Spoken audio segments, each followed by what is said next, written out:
بناتك ونساء المؤمنين يدنين عليهن من جلابيبهن ذلك أدنى أن يعرفن فلا يؤذين آمنت بالله صدق الله مولانا العظيم وبلغنا رسوله النبي الأمين المكين الكريم ونحن على ذلك لمن الشاهدين والشاكرين والحمد لله رب العالمين۔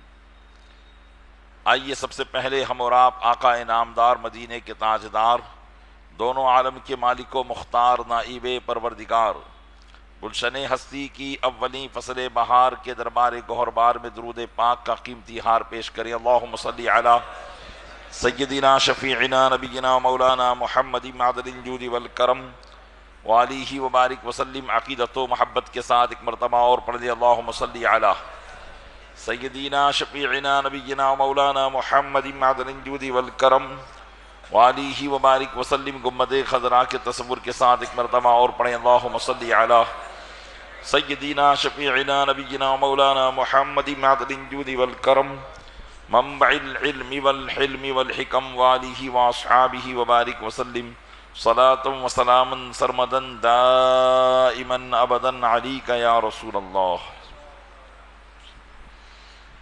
الحمدللہ عز وجل، ہم اور آپ سید الشہداء امام علی مقام امام حسین رضی اللہ تعالی عنہ اور آپ کے دیگر رفقاء و شہداء کربلا رضوان اللہ تعالی علیہم اجمعین کی بارگاہ میں خراج عقیدت پیش کرنے کے لیے حاضر ہوئے ہیں۔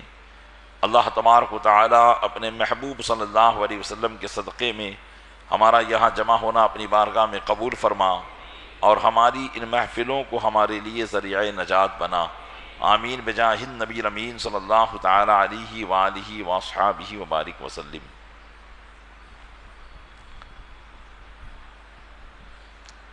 اسلام اور دین اسلام کی حقانیت اور اس کی سچائی کے لیے اتنا ہی کافی ہے کہ اللہ تبارک و تعالیٰ نے اس مذہب مہذب میں اپنے محبوب صلی اللہ علیہ وسلم کو بے شمار معجزات اور بلکہ خود آپ کی ذات بابرکات کو اپنی نشانی بنا کر بھیجا ہے، اور پھر ان کے بعد ان کے صحابہ اور اہل بیت کو اللہ تبارک و تعالیٰ نے اسلام کی حقانیت کو رکھا۔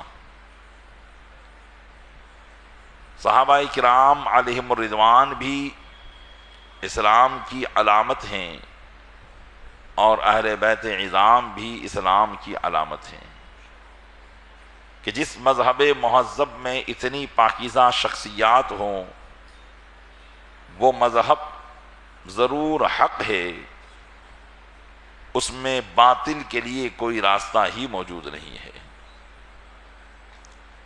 عقائد اہل سنت و جماعت مسلسل آپ حضرات سماعت کر رہے ہیں۔ بلا تمہید اور تفصیل کے میں اپنا موضوع سخن آج شروع کروں تو ان تمام عقائد میں سے ایک عقیدہ جسے اس سے پہلے بھی مجروح کیا گیا اور فی زمانہ بھی اسے مجروح کیا جاتا ہے، اور وہ عقیدہ ہے کہ ہمارے آقا صلی اللہ علیہ وسلم کی شہزادیاں چار ہیں۔ یقیناً اہل سنت و جماعت کے لیے یہ کوئی عجیب بات نہیں ہے، اس لیے کہ یہ تو ہم اپنے بچپن سے سنتے ہوئے آتے ہیں کہ ہمارے آقا صلی اللہ علیہ وسلم کو اللہ تعالیٰ نے چار شہزادیاں عطا فرمائی تھی، تو یہ ہمارے لیے کوئی عجیب غریب بات نہیں ہے۔ ہاں البتہ یہ بات ضرور عجیب ہو سکتی ہے کہ اب وہ باتیں جن کو ایک زمانے سے شیعہ پنپا رہے تھے، اب وہ باتیں کچھ سنی نما شیعوں میں بھی پائی جا رہی ہے۔ گزشتہ 2-4 سال پہلے کی بات ہے کہ ایک پرچہ اجمیر مقدس سے شائع کیا گیا تھا، جس میں اس بات کو بلا وجہ ثابت کرنے کی کوشش کی گئی تھی کہ حضور اکرم صلی اللہ علیہ وسلم کی شہزادی صرف حضرت خاتون جنت فاطمہ الزہرا رضی اللہ تعالی عنہا ہیں۔ آپ کی ایک ہی شہزادی تھی، ان کے علاوہ آپ کی کوئی اور شہزادیاں نہیں تھی۔ تو یہ بات ضرور تعجب خیز ہے کہ یہ تو ایسا ہے جیسے دن میں سورج نکلا ہوا ہو اور کوئی اس کے وجود کا انکار کرے کہ سورج نکلا ہی نہیں ہے۔ لیکن پیارے اسلامی بھائیوں، جب علم عقائد کی کمی ہو جاتی ہے اور لوگ علم سے دور ہو جاتے ہیں اور غفلت میں پڑ جاتے ہیں، تو پھر کوئی بھی دشمنان اسلام آ کر آپ کی غفلت اور نیند کا فائدہ اٹھا کر وہ گمراہ کرنے کی کوشش کرتا ہے۔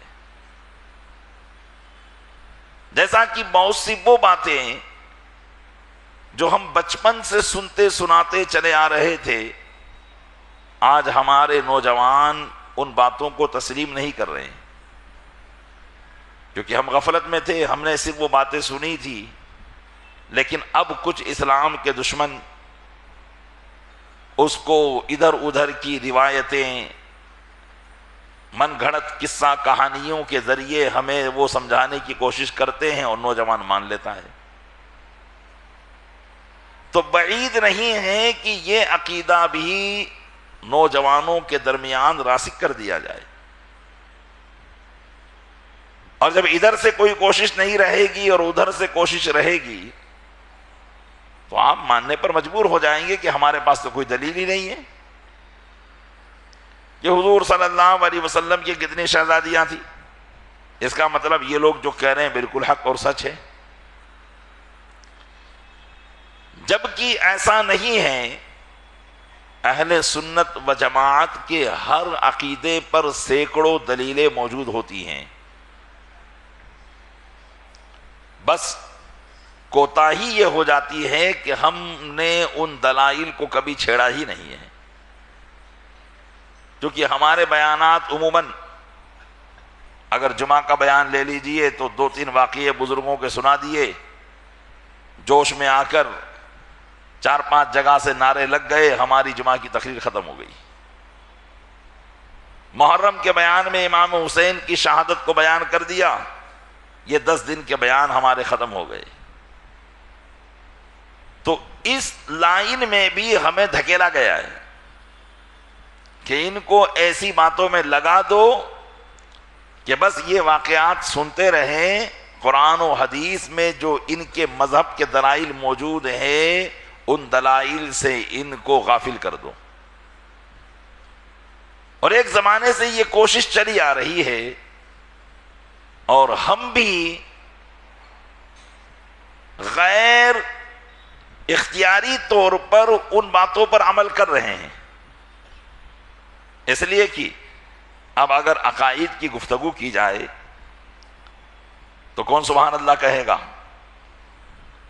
کون نعرے لگائے گا؟ کیونکہ عقائد کی گفتگو یہ ایک ایسی گفتگو ہے جو یقیناً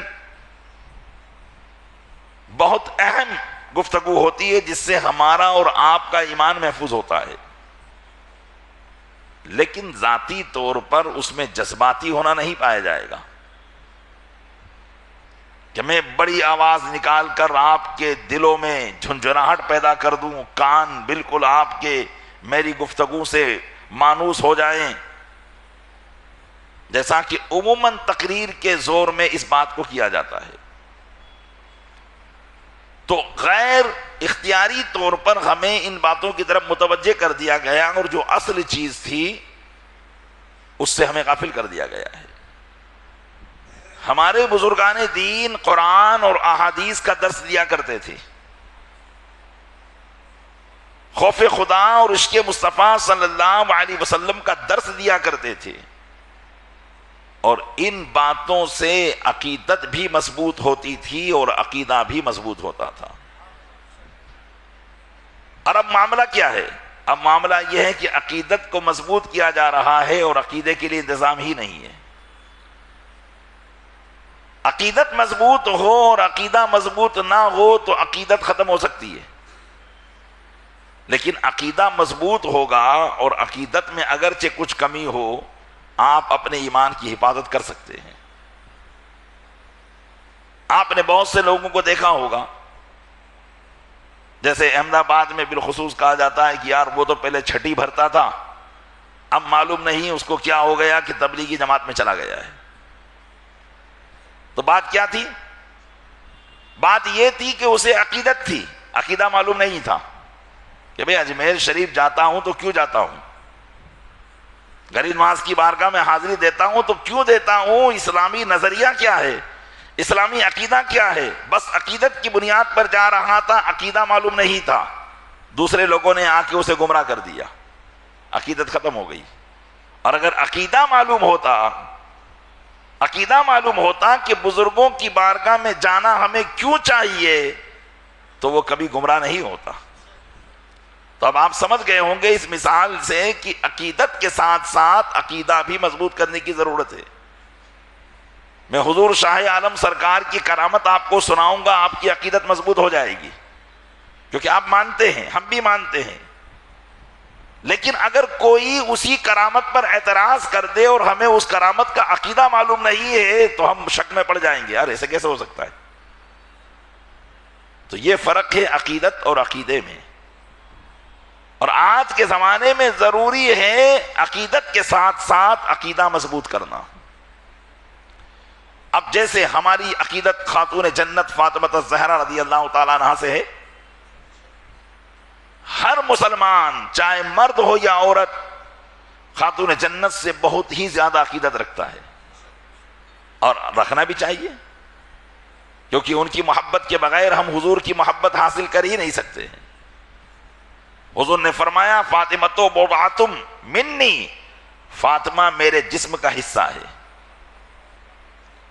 میرے جسم کا ٹکڑا ہے۔ لیکن ہم نے حضرت خاتون جنت سے جب عقیدت کی لیکن عقیدہ معلوم نہیں رہا، اس لیے ہمارے اس عقیدے کو برباد کرنے کی کوشش کر دی گئی۔ تو ہم نے صرف، یا بعض نے یہ سمجھ لیا کہ صرف حضرت خاتون جنت ہی حضور کی صاحبزادی تھی، دیگر شہزادیاں تھی ہی نہیں، اس لیے کہ آپ کا جو مد مقابل ہے، آپ کا جو مخالف ہے، اہل سنت و جماعت کے جو دشمن ہیں، وہ یہ چاہتے ہیں کہ اگر ہم دوسری شہزادیاں مانیں گے تو لازم آئے گا کہ حضور کے داماد دوسرے بھی ہوئے، تو جہاں مولائے کائنات کی عزت وہاں دوسرے دامادوں کی بھی عزت، اور جبکہ وہ ان کی عزت دنیا میں منوانا نہیں چاہتے، کیونکہ ان کا مقصد ہے کہ مولائے کائنات کی جھوٹی محبت اور جھوٹی عقیدت کو لوگوں کے دلوں میں بٹھا کر عقیدہ اہل سنت کو برباد کرنا۔ تو اس لیے انہوں نے اس بات سے ہی انکار کر دیا کہ حضور کی دوسری شہزادیاں تھی نہیں تو داماد کہاں سے ہوں گے، اس لیے کہ اگر ہم حضور کی دوسری شہزادیاں مانتے ہیں تو حضرت عثمان غنی کی فضیلت کو بھی ماننا پڑے گا۔ حضرت عثمان غنی کو میرے آقا علیہ السلام نے یکے بعد دیگرے اپنی 2 شہزادیاں دی ان کے نکاح میں، اور جب دوسری شہزادی کا بھی انتقال ہو گیا حضرت ام کلثوم کا، تو فرمایا اگر میری 10 شہزادیاں ہوتی تو میں یکے بعد دیگرے عثمان کی نکاح میں دے دیتا۔ اعلیٰ حضرت فرماتے ہیں نور کی سرکار سے پایا تو شالہ نور کا، ہو مبارک تم کو ذو النورین جوڑا نور کا۔ اب یہ فضیلت تو ہم بیان کرتے ہیں حضرت عثمان غنی کی، لیکن وہ تو مانتے ہی نہیں ہیں، تو اس لیے انہوں نے حضرت عثمان غنی کی فضیلت کو ختم کرنے کے لیے یہ عقیدہ گڑھ لیا کہ حضور کی صرف ایک ہی شہزادی تھی، اور شاید آپ کو معلوم ہو یا معلوم نہ ہو، یہ باتیں پھیلائی جا رہی ہے، در پردہ یہ باتیں پھیلائی جا رہی ہے، پس پردہ یہ بات. جب میں نے کہا کہ سارے سنیوں کا مرکز عقیدت اجمیر مقدس سے جب یہ پرچہ چھپ سکتا ہے، یہ تو اس وقت پھر علماء نے ایکشن لیا تو وہاں کے لوگوں نے کہا کہ بھئی یہ پرچہ ہم نے نہیں شائع کیا ہے، کیونکہ پکڑ میں پول آ جاتی، کیونکہ کچھ نہ کچھ شرارتیں تو وہاں سے بھی ہو رہی ہے عقیدہ اسلام کو برباد کرنے کے لیے. اور قصور ان کا نہیں ہے، قصور ان کا یہ ہے کہ انہوں نے عقیدت کو غریب نواز سے حاصل کیا، عقیدہ انہوں نے بھی حاصل نہیں کیا، اس لیے ایرانی شیعوں نے ان کے عقیدے کو برباد کر دیا. آج وہاں جائیے تو آپ وہی مولائے کائنات کی رٹ ہے، لیکن دوسرے صحابہ کا تذکرہ تک نہیں ہے. بات کیا ہے؟ بات یہی ہے کہ عقیدہ ان کا مضبوط نہیں رہ گیا ہے، کیونکہ عقیدہ وہ جانتے ہی نہیں تھے. ہاں پہلے کہ ان کے جو بزرگان دین تھے ان کے عقیدے مضبوط تھے، اس لیے انہوں نے حضور غریب نواز کے آستانے پر جو مروجہ پروگرامات ہیں جو سال کے 12 مہینوں میں ہوتے ہیں، ان میں صدیق اکبر کا جشن منایا جاتا ہے، فاروق اعظم کا جشن بھی منایا جاتا ہے، عثمان غنی کا جشن بھی منایا جاتا ہے. وہ ان کے آباء و اجداد نے شروع کیا تھا، لیکن آج صرف اس کو رسم کے طور پر منایا جا رہا ہے، عقیدے اور عقیدت کے طور پر نہیں. عقیدہ تو وہی ہے جو شیعوں کا عقیدہ ہے. آج وہاں پر بھی مولا کائنات کی افضلیت کے قائل لوگ ہو گئے اور کہتے ہیں کہ نہیں، مولا کائنات ہی پہلے خلیفہ ہیں، بلا فصل خلیفہ ہیں. تو بتائیں ان کا عقیدہ مجروح ہو گیا کہ نہیں ہو گیا؟ تو اس لیے پیارے اسلامی بھائیوں، ہم کہتے ہیں کہ عقیدت کے ساتھ ساتھ اپنا عقیدہ مضبوط کیجئے. اب ضرورت ہے اس بات کی، صرف عقیدت رکھیں گے تو گمراہ کرنا آسان ہو جائے گا. اور عقیدے کی بنیاد قرآن و حدیث پر ہوتی ہے. جب آپ کو عقیدہ اپنا معلوم ہوگا تو آپ کو قرآن و حدیث کی آیتیں معلوم ہوگی، اور آپ جان لیں گے کہ بھئی میرا عقیدہ میرے قرآن سے ثابت ہے، حدیث پاک سے ثابت ہے، تو پھر یہ غلط کیسے ہو سکتا ہے؟ آپ نے افضلیت صدیق اکبر کی گفتگو سماعت کی، ہم نے ثابت کیا کہ قرآن پاک سے یہ عقیدہ ثابت ہے، متعدد احادیث سے عقیدہ ثابت ہے. دوسرے دن یہ کہ حضرت مولا کائنات اور 4 یاران صحابہ حضور کے، ان کا کتنا بڑا مقام ہے، اس کو بھی ہم نے قرآن و حدیث سے ثابت کیا. صرف یہ نہیں کہ مولا کائنات کا مقام ہے، بلکہ ان کے ساتھ ساتھ 4 یاروں کا مقام ہے. اور کل کی گفتگو میں آپ نے جو سماعت کیا وہ بھی قرآن کی آیات سے کہ نبی کا ہر صحابی جنتی ہے.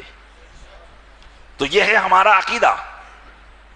عقیدت آپ کو جس صحابی سے ہوگی آپ اس کو جنتی مانیں گے، لیکن اگر آپ کا عقیدہ معلوم نہیں ہے آپ کو، تو پھر جیسے ہی کسی صحابی کے تعلق سے کوئی غلط بات کہہ دی آپ اس صحابی کے خلاف ہو جائیں گے.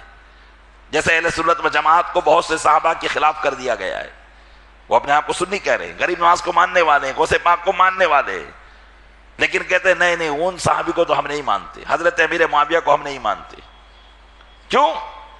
اس لیے کہ مولا کائنات کی عقیدت میں آپ کو اتنا پاگل کیا کہ اب حضرت امیر معاویہ کو آپ کے سامنے ڈیمیج کیا جا رہا ہے، آپ کچھ نہیں بول رہے ہیں. جبکہ کسی بھی صحابی کے تعلق سے ایسی بات کہنا جو ان کی شان کے خلاف ہو، یہ مذہب اہل سنت و جماعت کے خلاف ہے. ہمارے بزرگان دین نے فرمایا، جیسا کہ میں نے شیخ محقق عبدالحق محدث دہلوی کی عبارت کل آپ کو پڑھ کے سنائی تھی، کہ حضور کے تمام اصحاب اللہ کے محبوب ہیں، جنتی ہیں، ان کے تعلق سے کوئی ایسی بات نہیں کرنی چاہیے جس سے ان کی شان میں فرق پڑتا ہو. ہاں ان کے درمیان جو معاملات ہوئے وہ انہی پر چھوڑ دینا چاہیے، اور سوائے قرآن و حدیث کے ان کو بیان نہیں کرنا چاہیے. لیکن آج ہر چوپاٹی پر، ہر چوراہے پر، ہر مزار پر اس طرح کی باتیں ہو رہی ہیں. وجہ کیا ہے؟ عقیدت مضبوط تھی، عقیدہ مضبوط نہیں تھا. اس لیے ایک عقیدہ ہمارا یہ ہے کہ ہمارے آقا و مولا حضور تاجدار مدینہ صلی اللہ تعالی علیہ وسلم کی کتنی شہزادیاں تھیں؟ 4 شہزادیاں تھیں، حضرت زینب، حضرت رقیہ، حضرت ام کلثوم اور حضرت خاتون جنت فاطمہ الزہرا رضی اللہ تعالی عنہن۔ یہ ہمارے آقا کی 4 شہزادیاں ہیں، اور پرانے شیعوں کی کتابیں بھی اس بات پر شاہد ہیں۔ اہل سنت و جماعت تو کہتے ہی ہیں، لیکن جو شیعہ پرانے گزرے ان کی کتابوں میں بھی اس بات کو ثابت کیا گیا ہے کہ حضور کی 4 شہزادیاں تھیں۔ سب سے پہلے میں قرآن کی آیت آپ کے سامنے پیش کرتا ہوں کہ قرآن کریم میں بھی اس عقیدے کو کھل کر بیان کیا گیا ہے۔ اللہ ارشاد فرماتا ہے، یا ایھا النبی قل لازواجک وبناتک ونساء المؤمنین یدنین علیہن من جلابیبہن۔ اصل میں یہاں پر تو پردے کا حکم بیان کیا گیا ہے۔ کس کا حکم؟ پردے کا۔ یعنی اے محبوب اپنی بیویوں کو، جو کہ ہمارے آقا علیہ السلام کی متعدد ازواج مطہرات تھی، 11 اور جو ہے بیک وقت 9 ازواج مطہرات آپ کے عقد میں رہیں، اور کچھ کا انتقال ہو گیا، تو بیک وقت 9 ازواج مطہرات۔ تو اس لیے فرمایا اے نبی اپنی بیویوں کو، پھر فرمایا وبناتک اور اپنی بیٹیوں کو، ونساء المؤمنین اور مسلمانوں کی عورتوں کو حکم دو، یدنین علیہن من جلابیبہن، کہ وہ اپنے اوپر اپنی چادروں کا کونا ڈالے رہیں، جس کو ہم کہتے ہیں گھونگھٹ نکالنا، اپنے چہرے کو چھپانا۔ یہ اسلام کے اندر پہلے چونکہ پردہ زمانے جہالت میں نہیں تھا، اور اب حکم نازل کیا جا رہا ہے کہ یہ تمام مسلمان کی عورتیں اور آپ کی ازواج مطہرات اور آپ کی بیٹیاں پردہ کریں۔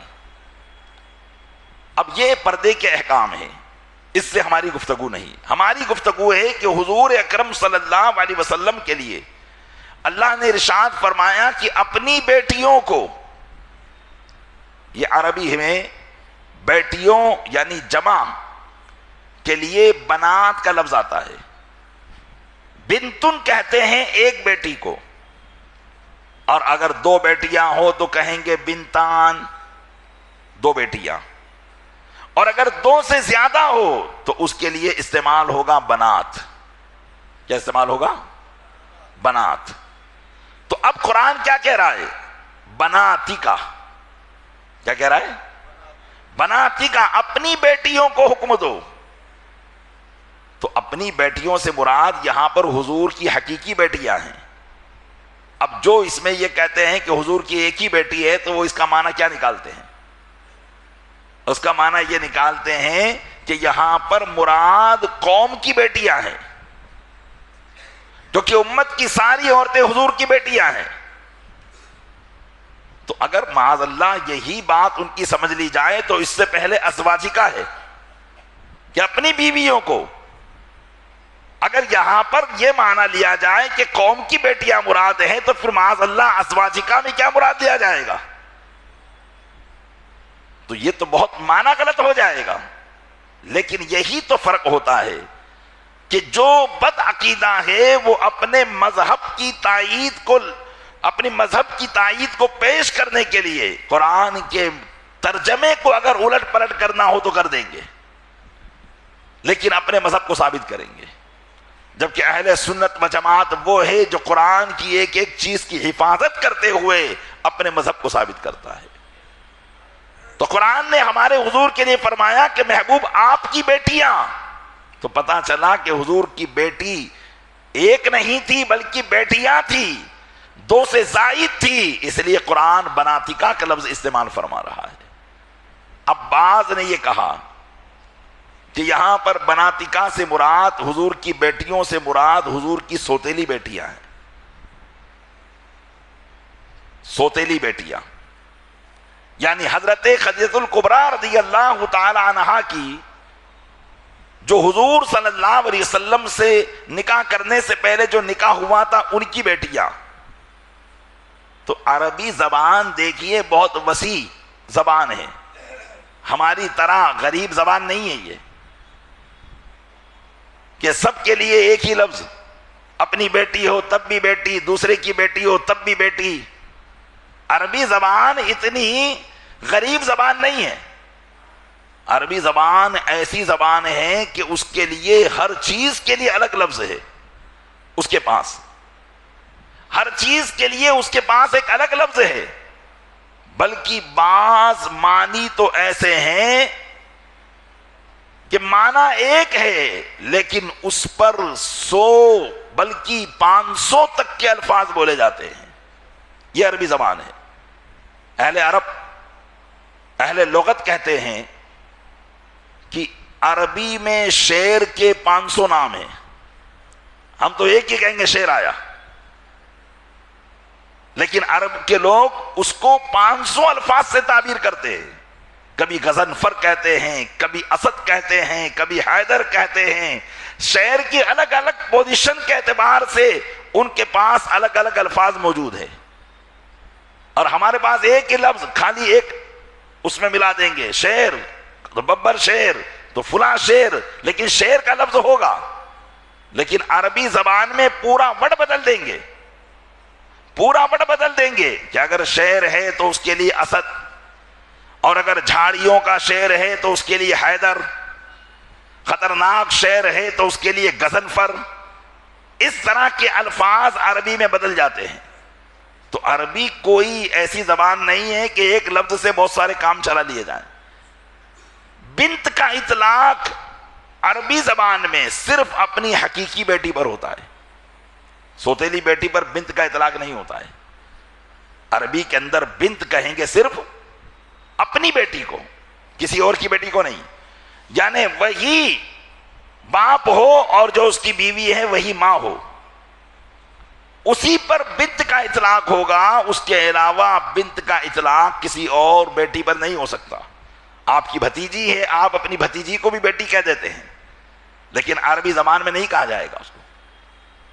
تو اسی طرح سوتیلی بیٹیوں کے لیے عربی کے اندر لفظ استعمال ہوتا ہے ربیبہ. کیا؟ ربیبہ.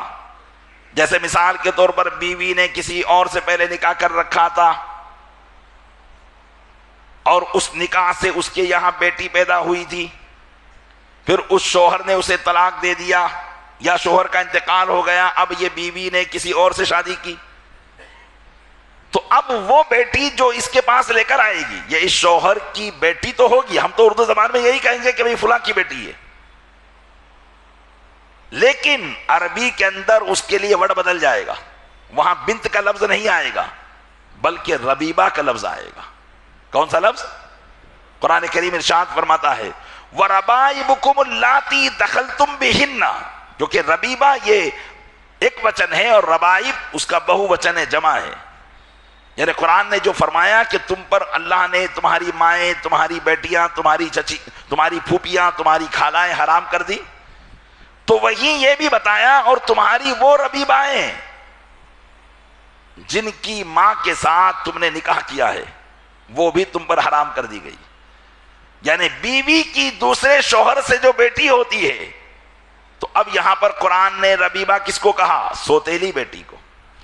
تو اب جو یہ کہتا ہے کہ بناتکا میں یہاں حضور کی سوتیلی بیٹیاں مراد ہے، تو وہ بیچارہ اردو سے کورا ہے، عربی سے کورا ہے، عربی زبان جانتا ہی نہیں ہے کہ عربی میں صرف اور صرف حقیقی بیٹی ہی کو بنت کہا جاتا ہے جس کی جمع بنات آئے گی، اور اگر سوتیلی بیٹی ہو تو اسے ربیبہ کہا جائے گا.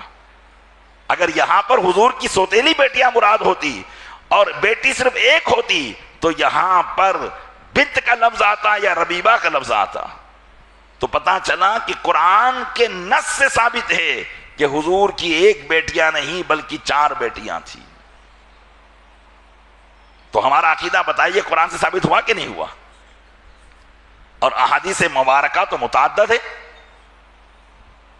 احادیث مبارکہ تو ہر رسول اکرم صلی اللہ علیہ وسلم کی صاحبزادی کے لیے احادیث موجود ہے کہ حضرت زینب کب پیدا ہوئی، حضرت رقیہ کب پیدا ہوئی، حضرت ام کلثوم کب پیدا ہوئی. حضور اکرم صلی اللہ علیہ وسلم کا نکاح ام المومنین حضرت خدیجہ الکبریٰ رضی اللہ تعالی عنہا سے ہوا. اس وقت آپ کی عمر شریف تقریباً 25 برس کی تھی اور ام المومنین کی عمر 40 برس کی تھی. تو حضرت زینب رضی اللہ تعالی عنہ اس وقت پیدا ہوئی جبکہ حضور اکرم صلی اللہ علیہ وسلم کی عمر شریف 30 سال کی تھی. اعلان نبوت سے 10 سال پہلے مکہ معظمہ میں حضرت زینب رضی اللہ تعالی عنہ پیدا ہوئی. اور اس بات کو اہل سنت و جماعت کی کتابوں میں احادیث میں بھی بیان کیا گیا ہے اور شیعوں کی کتابوں میں بھی بیان کیا گیا ہے.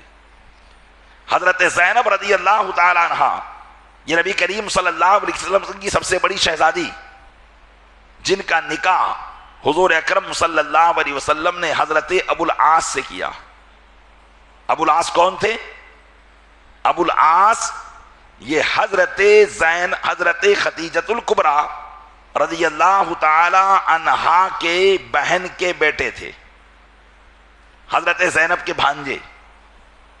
ام المومنین نے حضور اکرم صلی اللہ علیہ وسلم سے عرض کیا کہ یا رسول اللہ، میں چاہتی ہوں کہ آپ اپنی بیٹی کا نکاح میرے بھانجے سے کر دے. اور حضور اپنی زوجہ محترمہ خدیجہ الکبریٰ رضی اللہ تعالی عنہا سے بڑی محبت کرتے تھے، ان کی باتوں کو ٹالا نہیں کرتے تھے. اس لیے حضور اکرم صلی اللہ علیہ وسلم نے حضرت ابو العاص سے حضرت زینب کا نکاح کر دیا. اور ابھی نبوت کا اعلان بھی نہیں ہوا تھا، اس لیے اسلامی احکام نہیں آئے تھے، یہ کافر تھے. حضور اکرم صلی اللہ علیہ وسلم جب مدینہ منورہ تشریف لے گئے تب بھی حضرت زینب رضی اللہ تعالی عنہا حضرت ابو العاص ہی کے پاس تھی، اور ابھی اسلامی احکام نازل نہیں ہوئے تھے. اور جنگ بدر ہوئی سن 2 ہجری میں. تو جنگ بدر میں ابو العاص بھی کافروں کے ساتھ مل کر مسلمانوں سے لڑنے گئے، لیکن حضور نے فرمایا تھا کہ کچھ لوگ ایسے ہیں جو جنگ بدر میں اپنی خوش دلی سے نہیں آئے بلکہ ان کو مجبور کر کے لایا گیا، جیسے حضرت عباس ہیں، حضرت عقیل ہیں. ابو جہل ان کو مجبور کر کے لایا تھا. اس لیے حضور نے فرمایا تھا کہ تم کو اگر یہ لوگ ملے تو ان کو نہ مارنا، ان کو نہ مارنا، کیونکہ یہ آئے نہیں ہیں، لایا گیا ہے. ایسے ہی حضرت ابو العاص بھی آئے تھے جو حضور کے داماد تھے، تو حضور نے ان کا بھی نام لیا تھا. بہرحال جنگ ختم ہوئی تو 70 کافر مارے گئے اور 70 گرفتار کیے گئے. فیصلہ یہ ہوا حضور کی طرف سے اور صحابہ کی طرف سے اور اللہ کی طرف سے کہ جتنے گرفتار ہوئے ہیں ان سے فدیہ لیا جائے، یعنی کچھ رقم لی جائے اور رقم لے کر ان کو آزاد کر دیا جائے. جیسے یہاں بھی رقم دے کر بیل مل جاتی ہے نا. تو یہ طے پایا گیا. اب اہل مکہ اپنے اپنے قیدی کو آزاد کرانے کے لیے مکہ سے پیسہ بھیجنے لگے. تو حضرت زینب رضی اللہ تعالی عنہا نے اپنا وہ ہار جو آپ کی رخصتی کے وقت حضرت خدیجہ الکبریٰ رضی اللہ تعالی عنہا نے آپ کو دیا تھا، وہ سونے کا ہار اور موتیوں کا ہار اپنے شوہر کو چھڑانے کے لیے بھیجا. تمام قیدیوں کا فدیہ آ رہا تھا، حضور قبول فرما رہے تھے، لیکن جب حضرت زینب کا ہار آپ کی نگاہوں میں آیا آپ کی چشمان مبارک سے آنسو جاری ہو گئے، اور آپ کو اپنی زوجہ محترمہ کا خیال آیا. تو حضور نے اپنے صحابہ سے فرمایا کہ اگر چاہو تو یہ ہار اس کی بیٹی کو واپس دے دو کہ وہ اس کے پاس اس کی ماں کی نشانی تھی. صحابہ کرام بلا حضور کے حکم کے آگے ایک قدم آگے بڑھ سکتے تھے. انہوں نے یہ نہیں کہا کہ یا رسول اللہ دوسرے سے تو پیسہ لیا جا رہا ہے، یہ آپ کے داماد ہیں تو کیا ان کو ایسے ہی چھوڑ دیا جائے، بلکہ انہوں نے کہا یا رسول اللہ جس میں آپ کی خوشی ہے اس میں ہماری خوشی ہے. صحابہ کرام نے واپس کر دیا. حضرت ابو العاص کو ایسے ہی رہا کر دیا گیا. جب حضرت ابو العاص مکہ مکرمہ پہنچے تو ان کو آقا علیہ السلام کا یہ اخلاق بڑے پسند آئے. انہوں نے فوراً حضرت زینب کو مدینہ منورہ بھیج دیا اور کچھ دنوں کے بعد خود بھی آ کر مسلمان ہو گئے. تو یہ ہمارے آقا صلی اللہ علیہ وسلم کے داماد حضرت ابو العاص، ان کی شہزادی جو نبی کریم صلی اللہ علیہ وسلم کی نواسی تھی، ان کا نام تھا حضرت امامہ رضی اللہ تعالیٰ عنہ۔ آپ سنتے ہیں عقیدت کی بنا پر صرف یہ کہ ہمارے آقا صلی اللہ علیہ وسلم کے نواسے امام حسن تھے، امام حسین تھے، حضرت ام کلثوم تھی آپ کی نواسی، اور ایک حضرت محسن تھے۔ تو وہ باتیں جو شیعوں نے پھیلائی وہی ہم نے بھی بتا دی، اور جو باتیں اہل سنت و جماعت کی تھے وہ نہ ہم نے بتائی نہ ان کو بتانا تھا۔ تو مشہور یہی ہو گیا، جبکہ جیسا پیار حضور صلی اللہ علیہ وسلم اپنے نواسوں حضرت امام حسن اور امام حسین سے کرتے تھے، ویسا ہی پیار حضرت امامہ سے بھی کرتے تھے۔ آپ نے وہ واقعہ تو سنا ہوگا کہ حضور نماز کے وقت میں بھی حضرت امام حسن اور حسین کو اٹھا لیا کرتے تھے۔ تو ایسا ہی واقعہ حضرت امامہ رضی اللہ تعالی عنہ کے ساتھ بھی ہوتا تھا۔ حضرت سیدنا ابو قتادہ رضی اللہ تعالیٰ عنہ سے روایت ہے کہ ایک مرتبہ میں نے دیکھا کہ حضور جانے کائنات صلی اللہ علیہ وسلم نماز پڑھ رہے ہیں اور آپ کی گود میں حضرت امامہ بنت زینب ہے۔ حضرت امامہ بنت زینب ہے جو آپ کی نواسی ہے۔ حضرت ابو قتادہ کہتے ہیں کہ نماز پڑھنے کی حالت میں حضور ان کو اٹھائے ہوئے تھے اپنی گود میں۔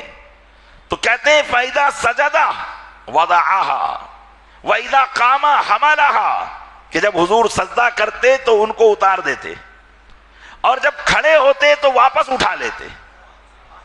یہ کب ہوگا؟ جبکہ بہت زیادہ پیار ہوگا کہ اللہ کی عبادت کرتے وقت بھی حضرت امامہ رضی اللہ تعالیٰ عنہ سے حضور پیار کر رہے ہیں کیونکہ آپ کی نواسی ہیں۔ تو وہ پیار جو حسنین کریمین کو حضور نے دیا تھا وہی پیار میرے آقا علیہ السلام نے حضرت امامہ کو بھی دیا تھا، حضرت زینب کی صاحبزادی کو بھی دیا تھا، حضرت ابو العاص کی صاحبزادی کو بھی دیا تھا۔ لیکن دشمنان اسلام نے سازشوں کے ذریعے ان باتوں کو پیچھے کر دیا اور ہم کو بھی انہی باتوں کی طرف لگا دیا جن کو وہ بیان کرتے تھے۔ تو یہ حضرت زینب رضی اللہ تعالی عنہ، ان کا وصال ایک روایت کے مطابق 10 ہجری میں ہوا اور ایک روایت کے مطابق 8 ہجری میں ہوا۔ یہ وصال یاد رکھیے گا تاکہ آگے والی بات آپ کو سمجھ میں آئے۔ اسی طریقے سے آپ کی دوسری شہزادی تھی حضرت رقیہ رضی اللہ تعالی عنہ۔ حضرت رقیہ رضی اللہ تعالی عنہ کا نکاح حضور صلی اللہ علیہ وسلم نے مکہ مکرمہ ہی میں حضرت عثمان غنی رضی اللہ تعالیٰ عنہ سے کر دیا تھا، اور یہ پہلی فیملی ہے حضرت ابراہیم کے بعد۔ حضرت ابراہیم کے بعد یہ پہلی فیملی ہے جنہوں نے اللہ کے لیے اپنے وطن کو چھوڑا فیملی کے ساتھ۔ بھئی تنہا آدمی تو کہیں بھی نکل جاتا ہے، لیکن فیملی کے ساتھ جانا آزمائش کا معاملہ ہے۔ حضرت ابراہیم علیہ السلام نے اپنی فیملی کے ساتھ بابل سے ملک شام کی طرف ہجرت کر لی تھی، پورے فیملی کو لے کر چلے گئے تھے۔ کہاں جا رہے، کہاں جائیں گے، کیا ہوگا کچھ معلوم نہیں، میں تو جا رہا ہوں اللہ کے بھروسے۔ ایسے ہی حضرت عثمان غنی اپنی بیوی حضرت رقیہ کے ساتھ آپ نے مکہ مکرمہ سے حبشہ کی طرف ہجرت فرمائی تھی۔ کیوں؟ اللہ کے دین پر عمل کرنے کے لیے۔ اس لیے کہ مکہ مکرمہ میں اللہ کے دین پر عمل نہیں کرنے دیا جا رہا تھا، کاروبار تھا، خاندان تھا، رشتہ داری تھی، گھر بار تھا، اور حضرت عثمان غنی تو وہ مالدار تھے کہ ان کی مالداری مسلمان کا بچہ بچہ جانتا ہے۔ سارے کاروبار اور ساری مالداری کو چھوڑ کر راہ خدا میں آپ نے سفر اختیار کر لیا تھا، اور تنے تنہا نہیں بلکہ اپنی فیملی کے ساتھ۔ یہ معلوم نہیں تھا کہ کب پلٹ کر آنا ہے۔ تو آپ حضرت رقیہ رضی اللہ تعالیٰ عنہ کے ساتھ تشریف لے گئے، اور پھر جب حضور اکرم صلی اللہ تعالیٰ علیہ وسلم واپس حضور نے ہجرت کی، اور جب صحابہ کو پتا چلا کہ حضور اب مدینہ منورہ آ گئے، تو جو صحابہ حبشہ گئے تھے وہ واپس مدینہ منورہ میں آ گئے۔ تو حضرت عثمان غنی بھی اپنی زوجہ محترمہ حضرت رقیہ رضی اللہ تعالیٰ عنہ کے ساتھ مدینہ منورہ آ گئے۔ اب حضرت رقیہ رضی اللہ تعالیٰ عنہ جب حضور صلی اللہ علیہ وسلم جنگ بدر کے لیے تشریف لے جا رہے تھے تو حضرت رقیہ رضی اللہ تعالی عنہا کی طبیعت خراب ہو گئی. تو حضور اکرم صلی اللہ علیہ وسلم نے ان سے فرمایا, یعنی حضرت عثمان غنی سے, کہ آپ ان کی دیکھ بھال کے لیے یہیں رک جائیں. یاد رکھیے, اسلام کے اندر جن صحابہ نے جنگ بدر میں شرکت کی, ان صحابہ کا مرتبہ ان تمام صحابہ سے بڑھ کر ہے جنہوں نے جنگ بدر میں شرکت نہیں کی. جنگ بدر میں اس لیے جب صحابہ کی فضائل کی بات ہوتی تھی تو یہ کہا جاتا تھا کہ وہ بدری صحابی ہے, مطلب یہ وہ صحابی ہیں جنہوں نے بدر میں شرکت کی تھی. کیونکہ جنگ بدر میں شرکت کرنا یہ کوئی کھیل نہیں تھا. 1000 کے سامنے 313 کی تعداد, وہ بھی چند گھوڑے اور ایک تلوار پر مشرکین کے سامنے جا کر بھیڑ جانا, یہ یقیناً ان لوگوں کا کام تھا کہ جنہوں نے کسی بات کی فکر نہ کی اور اللہ کی راہ میں نکل گئے تھے. اس لیے اسلام کے اندر صحابہ میں ان کا مرتبہ بڑا بلند ہوتا تھا. لیکن حضرت عثمان غنی کو حضور نے روک دیا اور فرمایا کہ تم ان کی تیمارداری کرو, ان کی تیمارداری کرو. لیکن حضرت عثمان غنی کو اللہ کے محبوب صلی اللہ علیہ وسلم نے بدری صحابہ کے مقام پر فائز کیا اور کہا کہ عثمان, اگرچہ تم نے بدر میں شرکت نہیں کی ہے لیکن تمہارا بھی وہی مقام ہے جو بدری صحابہ کا ہے, کیونکہ آپ حضور کے حکم پر رکے تھے. اور جس دن جنگ بدر فتح ہوئی اور قاصد یہ خبر لے کر پہنچا کہ اسلام کو اللہ نے فتح عطا کی ہے, اس دن حضرت عثمان غنی اپنی زوج محترمہ کو دفنا کر فارغ ہوئے تھے. اسی دن آپ کا انتقال ہو گیا تھا, حضرت رقیہ رضی اللہ تعالی عنہا کا. حضرت رقیہ رضی اللہ تعالی عنہا سے بھی ایک صاحبزادے پیدا ہوئے تھے جو حضور کے نواسے تھے, جن کا نام عبداللہ تھا. یہ بھی حضور کے نواسے تھے, لیکن ان کا انتقال بچپن ہی میں ہو گیا تھا. تو حسرین کریمین کے علاوہ حضور کے ایک نواسے جن کا نام کیا تھا, عبداللہ بن عثمان, لیکن یہ زندہ نہ رہے, بچپن ہی میں ان کا وصال ہو گیا. حضرت عثمان غنی نبی کریم صلی اللہ علیہ وسلم کی شہزادی کے وصال کے بعد بڑے غمگین رہنے لگے, کیونکہ حضور کی شہزادی ان کے نکاح میں تھی. تو ان کا تعلق ڈائریکٹ کاشان نبوت سے تھا, حضور کے کاشان اقدس سے تھا.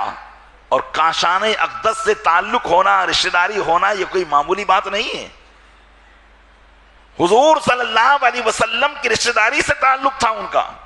لیکن اب بیوی کا جب انتقال ہو گیا حضرت رقیہ کا, تو آپ بڑے پریشان تھے اور غمگین رہا کرتے تھے, اپنی چشمان مبارک سے آنسو پہنچا کرتے تھے. تو حضور اکرم صلی اللہ علیہ وسلم نے اپنی تیسری صاحبزادی حضرت ام کلثوم کا بھی نکاح حضرت عثمان غنی سے کر دیا اور حضرت عثمان غنی کو راحت پہنچائی. حضرت عثمان غنی رضی اللہ تعالیٰ عنہ کا ایک بار پھر سے تعلق حضور اکرم صلی اللہ علیہ وسلم کی رشتہ داری سے ہو گیا, آپ کے کاشان اقدس سے ہو گیا. حضرت ام کلثوم رضی اللہ تعالیٰ عنہ حضرت عثمان غنی رضی اللہ تعالیٰ عنہ کے نکاح میں رہی, یہ بھی چند سال تک. اور پھر حضرت ام کلثوم اور حضرت عثمان غنی رضی اللہ تعالیٰ عنہ, ان کے درمیان بھی بڑی محبت تھی. اللہ کے محبوب صلی اللہ علیہ وسلم فرمایا کرتے تھے کہ میں نے ایسے میاں بیوی نہیں دیکھے جن کے درمیان ایسی محبت ہو. پھر حضور جان کائنات صلی اللہ تعالیٰ علیہ وسلم کے کچھ ہی دن کے بعد حضرت ام کلثوم کا بھی انتقال ہو گیا. تو حضور اکرم صلی اللہ علیہ وسلم نے فرمایا تھا کہ عثمان, اگر میری 10 بیٹیاں ہوتی تو میں تم سے ان کا نکاح کر دیتا, یکے بعد دیگرے, ایک کے بعد ایک. گرد کی پتہ چلا کہ حضرت ام کلثوم رضی اللہ تعالی عنہا یہ بھی حضور کی صاحبزادی تھی, اور ان کا وصال جو ہوا وہ 9 ہجری میں ہوا. آپ کی نماز جنازہ خود حضور کائنات صلی اللہ علیہ وسلم نے پڑھائی, اور یوں اللہ کی بارگاہ میں ان کا بھی مقام بلند ہوا. اور حضور کی چوتھی صاحبزادی سیدہ نساء العالمین حضرت خاتون جنت فاطمہ الزہرا رضی اللہ تعالی عنہا ہے۔ یقیناً آپ کا مقام و مرتبہ بہت بلند و بالا ہے، اور اللہ تبارک و تعالیٰ نے آپ کی دیگر شہزادیوں سے زیادہ فضیلتیں آپ کو بخشی ہیں۔ حضور اکرم صلی اللہ علیہ وسلم کی عمر پاک جب 41 سال تھی تب حضرت خاتون جنت فاطمہ الزہرا رضی اللہ تعالیٰ عنہ پیدا ہوئی۔ حضرت خاتون جنت کا نام تو فاطمہ تھا، لیکن آپ کو لقباً زہرا کہا جاتا تھا۔ زہرا کہنے کی وجہ علماء نے بیان کی ہے کہ زہرا کا معنی ہوتا ہے نور بکھیرتی ہوئی کلی۔ نور بکھیرتی ہوئی کلی کو عربی میں زہرا کہتے ہیں، یعنی ایسی کلی کہ جس سے نور کی شعاعیں اٹھتی ہو۔ اور ایک بات اور بیان کی کہ اس عورت کو بھی زہرا کہا جاتا ہے جو زنانہ عوارض سے پاک ہو۔ عورتوں کو اللہ تبارک و تعالیٰ نے کچھ عوارضات لاحق فرمائی، جیسے مہینے کے اندر ماہواری کا آنا۔ حضرت خاتون جنت فاطمہ الزہرا رضی اللہ تعالیٰ عنہا کو اللہ تعالیٰ نے اس سے پاک رکھا تھا۔ علامہ اسماعیل بن یوسف نبہانی رحمۃ اللہ تعالیٰ علیہ، یوسف بن اسماعیل نبہانی رحمۃ اللہ تعالیٰ علیہ فرماتے ہیں کہ حضور صلی اللہ علیہ وسلم کی صاحبزادی حضرت خاتون جنت حیض سے پاک تھی، اور جب آپ کے یہاں بچے کی ولادت ہوتی تو صرف ایک گھڑی کے لیے نفاس کی حالت میں ہوتی اور پھر پاک ہو جایا کرتی تھی، یہاں تک کہ کبھی بھی آپ کی نماز قضا نہ ہوئی، کیونکہ عورتوں کی نماز مہینوں میں عارضہ کی وجہ سے چھوٹ جاتی ہے، اور پھر نفاس کی وجہ سے زیادہ 40 دن، اور کم سے کم میں اس کی کوئی مدت نہیں ہے۔ بات آ گئی تو مسئلہ سماعت کرتے چلیں، جو کہ اس میں غلط فہمیاں بہت زیادہ ہے۔ عورتوں کی عادت کے مطابق اس کو شریعت مطہرہ نے رکھا ہے۔ حیض کی مقدار تو ہمارے نزدیک یعنی فقہ حنفی میں کم سے کم 3 دن اور زیادہ سے زیادہ 10 دن ہے، لیکن نفاس کی مدت یعنی بچے کی پیدائش کے بعد جو خون آتا ہے اس کی کمی کی جانب کوئی مدت نہیں ہے، لیکن زیادہ سے زیادہ اس کی مدت 40 دن ہے۔ اگر کسی کے یہاں ایک ہی لمحہ کے بعد خون بند ہو گیا تو وہ پاک ہو گئی، اب اسے 40 دن کا چلہ کاٹنے کی ضرورت نہیں، بلکہ وہ غسل کرے اور نماز عبادت ریاضت جو اس پر فرض ہے اس کو شروع کر دے۔ اور اگر 2 دن میں 3 دن میں 10 دن میں جتنے بھی دن میں انقطاع دم یعنی خون کا ختم ہونا پایا جائے گا وہ پاک ہو جائے گی، 40 دن شمار کرنا ضروری نہیں ہے۔ ہاں 40 دن کی مدت اس لیے ہے کہ اگر کسی کو انقطاع دم نہ ہوا یعنی خون بند نہ ہوا اور وہ 40 دن کے بعد بھی آتا رہا تو 40 دن ہی نفاس کی مدت مانی جائے گی، اور 40 دن کے بعد جب خون آ رہا ہے تو اسے نماز روزے کا حکم دیا جائے گا۔ اگرچہ خون آئے، ہر نماز کے وقت وہ پاکی حاصل کرے گی، وضو بنائے گی اور نماز پڑھے گی۔ اگر ہر نماز کے لیے غسل کر لے تو یہ بہتر ہے، ورنہ اگر ہر نماز کے لیے غسل نہ کرے، صرف وضو بنا کر پاکی حاصل کر کے نماز پڑھ لے تب بھی اس کی نماز ہو جائے گی۔ تو زیادہ سے زیادہ صرف 40 دن ہے، اور یہ 40 دن جو ہے نجاست کے، یہ حکمن نجاست کے دن ہیں، یعنی عورت کا جسم ان دنوں میں ناپاک نہیں ہو جاتا۔ جیسا کہ بعض لوگ جب عورت حائضہ ہو یا نفسا ہو تو کوئی نمازی اس کے پاس بیٹھے گا نہیں، اس کے کپڑے سے کسی کا کپڑا لگ گیا تو وہ ناپاک سمجھا جاتا ہے۔ ڈیلیوری والے روم میں اگر کوئی چلا جائے تو کہا بھائی غسل کرو، تو یہ بالکل غلط فہمیاں ہے۔ عورت باطنی اعتبار سے اس پر ناپاکی کا حکم ہوتا ہے، لیکن ظاہری اعتبار سے کوئی ناپاکی نہیں رہتی ہے۔ تو اگر اس کے روم میں کوئی گیا، اس کے بستر پر کوئی بیٹھا، جبکہ بستر پر کوئی ظاہری نجاست نہ ہو تو کوئی حرج نہیں رہے گا اور کسی قسم کا کوئی مضائقہ نہیں ہے۔ یہ سب طریقے غیروں کے تھے جو اسلام کے اندر آ گئے ہیں۔ اسلام سے پہلے بھی عورتوں کے ساتھ ایسا سلوک کیا جاتا تھا، لیکن اب اسلام میں ایسا کوئی سلوک روا اور جائز نہیں ہے، بلکہ وہ ظاہری طور پر پاک ہے، البتہ حکمن یعنی باطنی طور پر اس پر شریعت کے احکام اس حالت میں نافذ نہیں ہوں گے کہ اگر نماز کا وقت ہے تو اس پر نماز فرض نہیں ہوگی، البتہ روزے کی قضا اسے کرنی ہوگی۔ ایسے ہی حیض کا معاملہ ہے کہ اگر 10 دن کے بعد بھی اسے حیض آتا ہے تو نماز معاف نہیں ہوگی، 10 دن کے بعد پاک و صاف ہو کر اسے اپنی نماز پڑھنی ہوگی، اور 10 دن کے بعد جو حیض خون آئے گا اسے حیض نہیں کہا جائے گا، بلکہ شریعت کی زبان میں اسے استحاضہ کہتے ہیں، اور استحاضہ جو ہوتا ہے یہ بیماری کا خون ہوتا ہے، اور بیماری کے خون میں نماز معاف نہیں ہوتی۔ صحابیات حضور صلی اللہ علیہ وسلم کی بارگاہ میں آتی تھی، اس طریقے کے مسائل پوچھا کرتی تھی، حضور اکرم صلی اللہ علیہ وسلم فرماتے تھے کہ انہا دم و عرقن، یہ تو ایک رگ کا خون ہے، یہ رحم کا خون نہیں ہے، یعنی کوئی رگ پھٹ جاتی ہے جس کی وجہ سے وہ خون علاوہ حیض اور نفاس کے بھی آتا ہے، اور وہ خون جو ہے اس کی وجہ سے عورت ناپاک نہیں ہوتی بلکہ وہ پاک ہی رہتی ہے، البتہ جو ظاہری نجاست ہے اس کو دھونا ہوگا اور پھر اپنی نمازیں اسے شروع کرنا ہوگی۔ تو یہ مسائل کا حاصل کرنا ہر مسلمان کے لیے ضروری ہے، ہر ایک مرد عورت کے لیے ضروری ہے، کیونکہ اسی کے ذریعے اس کی عبادتیں وابستہ ہیں، اسی کے ذریعے اس کے سارے معاملات وابستہ ہیں۔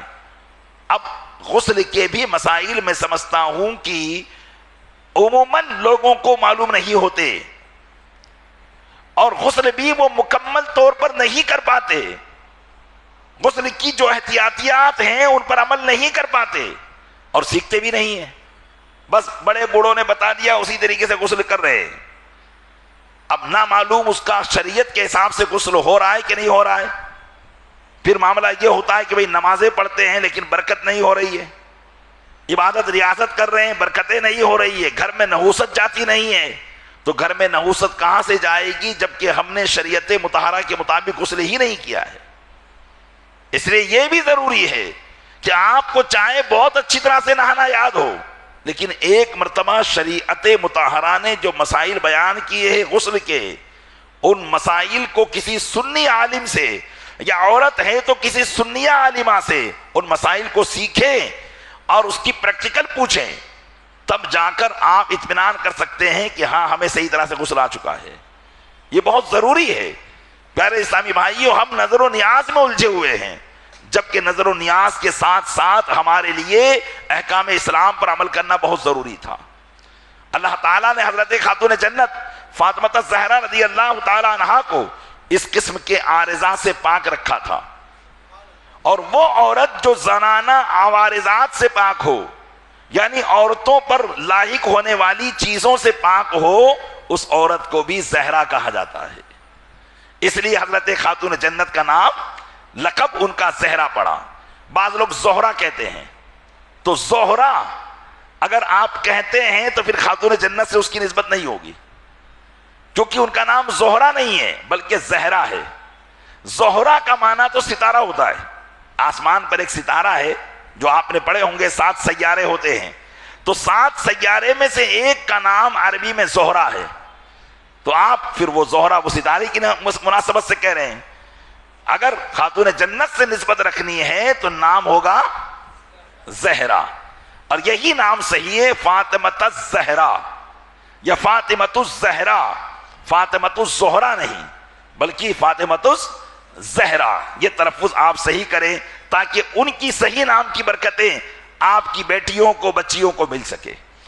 تو یہ زہرا کا معنی ہوتا ہے۔ حضرت خاتون جنت فاطمہ الزہرا رضی اللہ تعالی عنہا کی عمر شریف جب 15 سال کی ہوئی تو حضور اکرم صلی اللہ علیہ وسلم نے اللہ تبارک و تعالیٰ کے حکم سے حضرت مولائے کائنات سے آپ کا نکاح کر دیا، جبکہ اس سے پہلے حضرت خاتون جنت کے اور بھی رشتے آ چکے تھے۔ حضرت صدیق اکبر نے بھی پیغام پیش کیا تھا، حضرت فاروق اعظم نے بھی پیغام پیش کیا تھا، لیکن حضور اکرم صلی اللہ علیہ وسلم نے کوئی جواب نہ دیا۔ پھر انہوں نے حضرت علی سے کہا کہ علی تم پیغام پیش کرو. تو حضرت علی نے جب پیغام دیا تو حضور نے ان کے پیغام کو قبول کر لیا. پتا چلا کہ نکاح کا پیغام دینا یہ سنت صحابہ ہے اور یہی اسلامی طریقہ ہے. خود سے سیٹ کر کے معاملات کو آگے بڑھانا اسلامی طریقے کے خلاف ہے. نوجوان بچے اس بات کی طرف توجہ دیں کہ خود سے اس طرح کی معاملات کرنا اور اس سے پہلے ناجائز حرکات کی طرف سے گزرنا، ماں باپ کے دل دکھانا اور ماں باپ کو پریشان کرنا اور کسی بھی طریقے سے یہ معاملات کرنا اسلامی طریقہ نہیں ہے. بلکہ اسلامی طریقہ یہ ہے کہ آپ کو اگر کہیں نکاح کرنا ہو تو آپ اپنے والدین کے ذریعے یا کسی بڑے کے ذریعے پیغام کو پہنچائے. اور جب کسی کا پیغام آئے تو چاہے وہ کتنا ہی بڑا بادشاہ کیوں نہ ہو، مسلمان غریب کا بھی اگر پیغام اس کے یہاں پر آ رہا ہے وہ اس کے پیغام کا احترام کرے. البتہ شادی کرنا ہو نہ کرنا ہو ایک الگ چیز ہے، لیکن اس کے پیغام کا احترام کرے.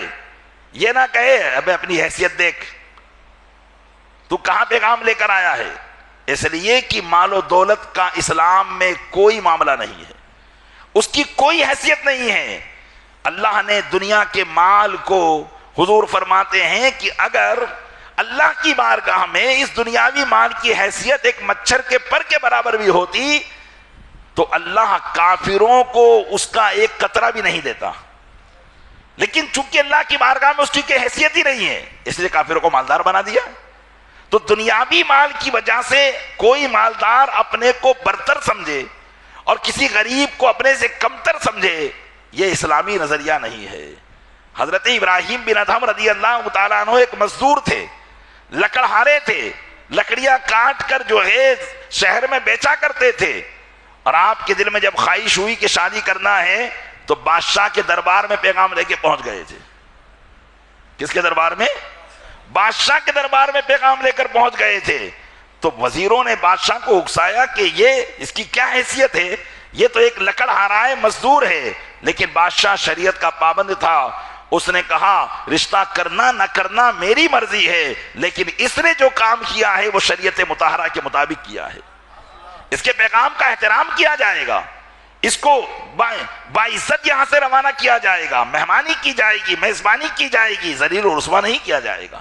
تو یہ ہے پیارے اسلامی بھائیوں اسلام کی صفائی، اسلام کا طریقہ کار. اور جب تک بندہ اسلام کے طریقہ کار کے مطابق زندگی گزارتا ہے اللہ اسے عزت عطا فرماتا ہے. اور اگر وہ ذلت و رسوائی کے راستے پر جائے گا اور پھر چاہے گا کہ مجھے عزت ملے، اللہ اسے اور ذلیل فرما دے گا. اس لیے مولا کائنات نے پیغام دیا، حضور نے ان کے پیغام کو قبول کیا اور پھر نکاح کر دیا.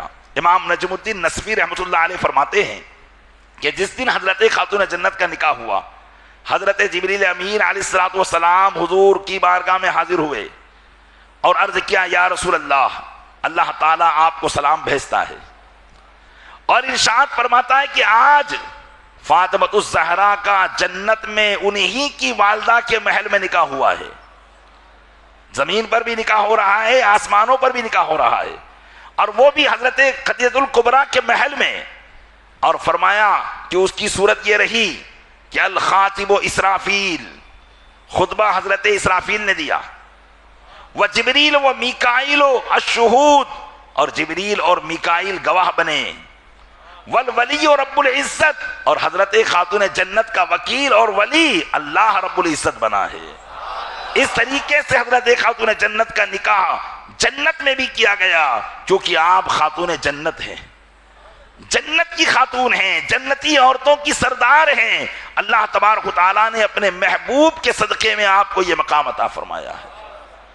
تو میرے آقا صلی اللہ علیہ وسلم کی جتنی بھی شہزادیاں ہیں اللہ عز و جل نے سب کو بڑا مقام عطا کیا ہے. بس آخری بات آپ کی خدمت میں پیش کر کے اپنی گفتگو کو ختم کرتا ہوں. بعض شیعہ یہ کہتے ہیں کہ اگر حضور کی 4 شہزادیاں ہوتی تو نجران کے عیسائیوں سے جب حضور نے مباہلہ کیا، نجران یہ عرب ہی کا ایک شہر تھا لیکن وہاں عیسائی لوگ رہا کرتے تھے، اور وہاں کے عیسائی دینی معاملات میں اتنے مضبوط تھے کہ اس وقت کی جو سب سے سپر پاور طاقت عیسائیوں کی تھی، جس کو قیصر کہا جاتا تھا، اس کا بادشاہ بھی وہاں کے عیسائیوں کی تعظیم کرتا تھا، اور ہر سال بادشاہی خزانے سے ان کے لیے مال و دولت بھیجا کرتا تھا۔ حضور اکرم صلی اللہ علیہ وسلم نے ان کو اسلام کی دعوت دی۔ لمبا واقعہ ہے لیکن میں شارٹ کٹ میں لا کر عرض کرتا ہوں، تو وہ خود حضور کے پاس چل کر آئے اور حضور سے مناظرہ کیا اور پوچھا کہ تم ہمارے پیغمبر حضرت عیسیٰ علیہ السلام کے بارے میں کیا کہتے ہو؟ تو حضور اکرم صلی اللہ علیہ وسلم نے فرمایا کہ وہ اللہ کے پیغمبر ہیں اور اس کے بندے ہیں۔ تو انہوں نے کہا آپ ان کو بندہ کہتے ہو؟ تو حضور نے فرمایا پھر کیا کہیں؟ تو کہا وہ تو اللہ کے بیٹے ہیں، وہ اللہ کے بندے کیسے ہو گئے؟ تو حضور نے فرمایا کہ کوئی اللہ کا بیٹا نہیں ہو سکتا۔ تو انہوں نے کہا بتاؤ کیا کوئی انسان بغیر باپ کے بھی پیدا ہو سکتا ہے؟ کیا کوئی انسان بغیر باپ کے بھی پیدا ہو سکتا ہے؟ تو حضور اکرم صلی اللہ علیہ وسلم نے فرمایا کہ حضرت عیسیٰ تو بغیر باپ کے پیدا ہوئے، اللہ نے تو حضرت آدم کو بغیر ماں باپ کے پیدا کر دیا۔ تو یہ تو اللہ کی شان ہے کہ اس نے حضرت عیسیٰ کو بغیر باپ کے پیدا کیا ہے، اس نے تو حضرت آدم کو بغیر ماں باپ کے پیدا کر دیا۔ تو عیسائی خاموش ہو گئے، اب حضور کا کوئی جواب نہ دے سکے اور ادھر ادھر کی بات کرنے لگے۔ تو حضور اکرم صلی اللہ علیہ وسلم نے فرمایا کہ آؤ ہم سے مباہلہ کر لو۔ عقلی دلائل جب ایک فریق نہیں دے پاتا اور پھر بھی ہٹ اور ضد پر اڑا رہتا ہے تو پھر اس کو خاموش کرنے کا ایک طریقہ ہوتا ہے مباہلہ، یعنی اللہ کی بارگاہ میں دونوں فریق نکلتے ہیں اور ایک دوسرے کے خلاف بد دعا کرتے ہیں۔ قرآن کریم نے ارشاد فرمایا کہ محبوب ان سے مباہلہ کرو، قل تعالوا ندعو ابناءنا وابناءکم ونساءنا ونساءکم وانفسنا وانفسکم، اے محبوب آپ فرماؤ آؤ ہم اپنے بیٹوں کو بلاتے ہیں تم اپنے بیٹوں کو بلاؤ، ہم اپنی عورتوں کو بلاتے ہیں تم اپنی عورتوں کو بلاؤ، اور ہم اپنی جانوں کو بلاتے ہیں تم اپنی جانوں کو بلاؤ، ثم نبتہل فنجعل لعنت اللہ علی الکاذبین، پھر ہم مباہلہ کریں گے تو جھوٹوں پر اللہ کی لعنت ڈالیں گے۔ وہ اس بات پر تیار ہو گئے۔ یہودی عیسائی اپنے سارے کر و فر کے ساتھ بہترین لباس پہن کر جس میدان میں مباہلہ طے پایا تھا اس میدان میں پہنچے، اور میرے آقا صلی اللہ علیہ وسلم نے بھی یہاں اپنی شہزادی حضرت خاتون جنت کو بلایا، حسنین کریمین کو بلایا اور مولائے کائنات کو بلایا۔ حضرت امام حسین کو آپ نے اپنی گود میں اٹھایا، امام حسن کو اپنی انگلی پکڑائی، اور مولائے کائنات اور خاتون جنت پیچھے پیچھے چل رہے تھے۔ جب عیسائیوں کے بڑے پادری نے ان مبارک ہستیوں کے چہروں کو دیکھا تو اس نے عیسائیوں کو کہا قسم خدا کی انی لارا وجوہا لو سأل اللہ ان یزیل جبلا من مکانہ فازالہ، قسم خدا کی میں ایسے چہروں کو دیکھ رہا ہوں اگر یہ اللہ سے یہ دعا کرے کہ یہ پہاڑ اپنی جگہ سے ہٹ جائے تو اللہ اس پہاڑ کو ہٹا دے گا۔ اے عیسائیوں اگر اپنی خیر چاہتے ہو تو فدیہ دینے پر راضی ہو جاؤ اور مباہلہ نہ کرو، ورنہ اگر انہوں نے مباہلہ کر لیا تو روئے زمین سے عیسائیت کا نام ختم ہو جائے گا۔